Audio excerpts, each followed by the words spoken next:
हमरा सैया है देश के जवान सखी, गाँव के किसान सखी ना। हमरा सैया है देश के जवान सखी, गाँव के किसान सखी ना। करी केतना हम उनकर बखान सखी, गाँव के किसान सखी ना। करी केतना हम उनकर बखान सखी, गाँव के किसान सखी ना। ड्यूटी आपन निभावै बैरी देश के भगावै, ड्यूटी आपन निभावै बैरी देश के भगावै, बैरी देश के भगावै। बाटै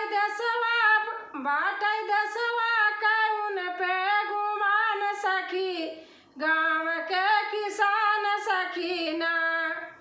बाटै देशवा कौन पे गुमान सखी, गाँव के किसान सखी ना। हमरे सैया है देश के जवान सखी, गाँव के किसान सखी ना। हमरे सैया है देश के जवान सखी, गाँव के किसान सखी ना। छुट्टी लैके घर आवै, हलवा खेत में चलावै।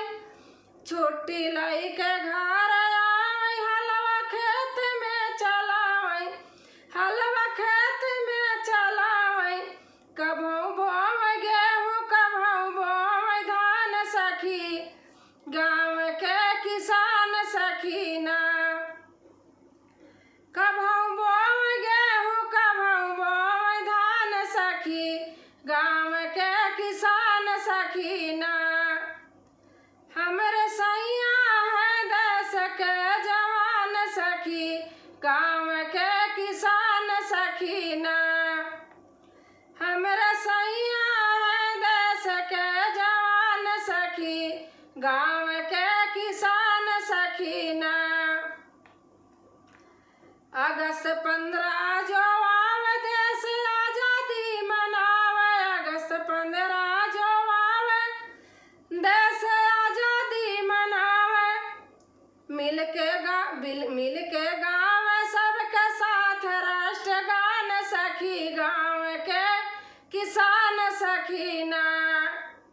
मिल के गावे सब के साथ राष्ट्रगान सखी, गाँव के किसान सखी ना।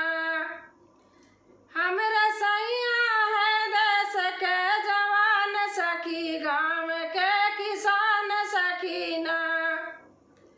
हमरे सैया है देश के जवान सखी, गाँव के किसान सखी ना।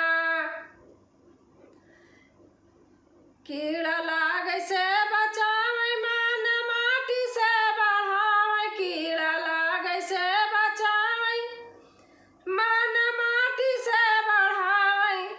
हमार आन मान शान सम्मान सखी, गाँव के किसान सखी ना। हमर आन मान सम्मान सखी, गाँव के किसान सखी ना। हमरे सैया है देश के जवान सखी, गाँव के किसान सखी ना। हमरे सैया है देश के जवान सखी, गाँव के किसान सखी ना। जय हिंद।